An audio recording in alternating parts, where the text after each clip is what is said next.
तुम ही तुम हो तो क्या तुम हो, हम ही हम हैं तो क्या हम हैं, ना तुम कम हो ना हम कम हैं। खूब कहा है किसी शायर ने। हेलो दोस्तों, मैं हूं आपका दोस्त सुमेर राव। कहने का मतलब ये है दोस्तों कि कोई किसी से कम नहीं होता है और कोई किसी से ज़्यादा नहीं होता है। जब आप किसी को परेशान करोगे तो भले वो आपसे कमज़ोर होगा, पर उसका भी रिएक्ट तो होगा ज़रूर। एक नारा चल रहा था कि सबका साथ सबका विकास। सरकारें तो वो उस नारे को सार्थक रूप में नहीं कर पाई है पूरा, पर जिन्होंने किया मैं उनके बारे में बता देना चाहता हूँ। इतिहास में जाना पड़ेगा उसके लिए हमें, और इतिहास हमारा आईना है। हमें बताता है कि हमें क्या करना चाहिए और हमें क्या नहीं करना चाहिए। इतिहास ये भी बताता है कि जिसने भी अच्छे काम किए उसका क्या परिणाम हुआ, और जिन्होंने बुरे काम किए उनका क्या परिणाम हुआ, और समाज को उसको क्या परिणाम मिला, इसके बारे में। तो मैं बात कर रहा था कि सबका साथ सबका विकास। आपने अकबर महान का नाम सुना है, जो एक बादशाह गुजरे हैं, मुग़ल बादशाह। सल्तनत और भी बादशाहों ने कायम करी थी, पर जब अकबर गद्दी पे बैठे और उन्होंने देखा कि मुझसे पहले जो बादशाह आए, वो जो सुल्तान आए, वो अपनी हुकूमत कायम क्यों नहीं कर पाए, ऐसी क्या कमियां थी जिसके कारण वो अपनी हुकूमत कायम नहीं कर पाए। जब इसके बारे में उन्होंने देखा, और वो जनता के बीच भेष बदल करके जाते थे, और इस बार जब उन्होंने देखा तो उन्हें पता चला कि पिछले बादशाहों ने जो गलतियां की थी वो ये थी कि ना तो वो जनता से मिलते थे, ना जनता का हालचाल पूछते थे, ना उनके दुख दर्द को जानते थे। बस अपनी सीमाएं बढ़ाते जाते थे और बस मारना और साम्राज्य बढ़ाना, बस यही उनका मकसद था। और उन्होंने अपने साम्राज्य को बढ़ाया भी। इतिहास में बहुत से बादशाह हुए हैं जिन्होंने अपने साम्राज्य को बढ़ाया, विस्तार खूब किया, पर उनके जाने के बाद, उनके गुजर जाने के बाद उनकी सल्तनतें कायम नहीं रह पाईं। उनके जो पीछे आए सुल्तान, उनके जो वंशज थे, वो उस सल्तनत को कायम नहीं रख पाए, क्योंकि उन्होंने भी वही नीतियां अपनाई। पर जब सम्राट अकबर ने देखा कि ऐसा क्यों, तो उन्होंने सहिष्णुता की नीति अपनाई, सबका साथ सबका विकास करने की नीति अपनाई, जिसे आज हम कहते हैं। वो तो आज के हज़ारों साल पहले ही, हज़ारों साल नहीं, सदियों पहले, कम से कम 500 वर्ष हो चुके हैं उन बातों को। तब उन्होंने ये देखी और उन्होंने सहिष्णुता की नीति को अपनाया। तो उन्होंने क्या किया, उन्होंने अपनी हिंदू प्रजा को भी साथ लिया, अपनी मुसलमान प्रजा को भी साथ लिया। हिंदू प्रजा के बारे में भी सोचा, मुसलमान प्रजा के बारे में भी उतना ही सोचा। सबको साथ लेकर के चले, किसी को छोटा नहीं समझा, सबको बराबर समझा, सबको बराबर समझा।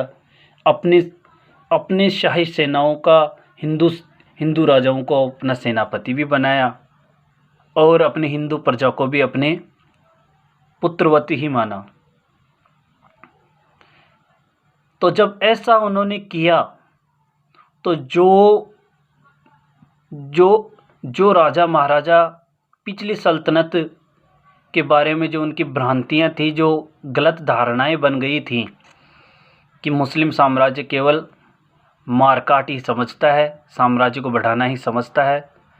उनके दिल पिघल गए। उनको लगा कि इस साम्राज्य के नीचे हमें हमें हमें अपनी स्वतंत्रता भी कायम रहेगी और हमें अपने अधिकार भी मिलते रहेंगे और हम आगे भी बढ़ेंगे। तो सम्राट अकबर केवल खुद ने सिर्फ साम्राज्य का ही विस्तार नहीं किया, अपना ही नहीं किया, उन्होंने अपने साथ देने वाले लोगों का भी भला किया। उनको भी एक करके चले, साथ रखा, हिंदू मुस्लिम एकता को कायम किया। मुसलमानों ने हिंदुओं के धर्मों को जाना और हिंदुओं ने मुस्लिम धर्म को पहचाना। और जब दोनों ने एक दूसरे को पहचाना तो दोनों भाई बन गए। हिंदू मुस्लिम भाई भाई बन गए, एक साथ रहने लगे, एक थाली में खाते थे। और जब राम को दर्द होता था तो रहीम दौड़ करके आता था, और जब रहीम को चोट लगती थी तो राम को दर्द होता था। ऐसी भावना भर दी थी बादशाह अकबर ने, महान अकबर ने। और जब उन्होंने ऐसी भावनाएं एक दूसरे में भर दी तो उनका राज्य भी बढ़ा और दोनों धर्मों के लोगों का भी विकास हुआ और धर्मों का भी विकास हुआ, मानने वाले भी बढ़े। तो मेरे कहने का मतलब ये है दोस्तों कि सिर्फ कहने से सबका साथ सबका विकास नहीं होता है, उसको करके दिखाना पड़ेगा। और कहते हैं ना कि अकेला चना भाड़ नहीं फोड़ सकता। सच है वो बात, अकेला कोई भाड़ नहीं फोड़ सकता। अगर आपको विकास करना है और विकास की राह पर चलना है तो सबका साथ सबका विकास की नीति महान अकबर से आपको सीखनी चाहिए। उन्होंने सभी धर्मों को एक कर दिया। उनको सताया नहीं, उनको किसी भी तरीके से सताया नहीं, उनका साथ दिया। उन्होंने ये भेद नहीं किया कि ये मुस्लिम है, ये बड़ा वजीर है, ये सेनापति है तो मैं इसकी अहमियत एक हिंदू राजा या हिंदू वजीर उससे कम हो जाएगी। नहीं, अगर उसकी गलती है, अगर अपने मुसलमान वजीर की गलती है तो अपनी हिंदू प्रजा के लिए उसने उसको भी दंडित किया, उसको भी दंड दिया और लोगों के दिलों पर राज किया। और इसी वजह से उनके हृदय का सम्राट बन करके वो अकबर महान सामने आए और लोगों ने उन्हें हृदय से उनका आदर सम्मान किया और उनका राज्य भी बढ़ा, लोगों में एकता बढ़ी और देश को सोने की चिड़िया कहने लगे। और आज उसी का परिणाम था कि दूर दूर दिशाओं में बैठे हुए छोटे से देश वाले इस अंग्रेज भारत की वो उस सोने की चिड़िया की चमक और चहक को सुन करके भारत में आए और इन भोले भाले लोगों को पर 200 साल तक हुकूमत करी।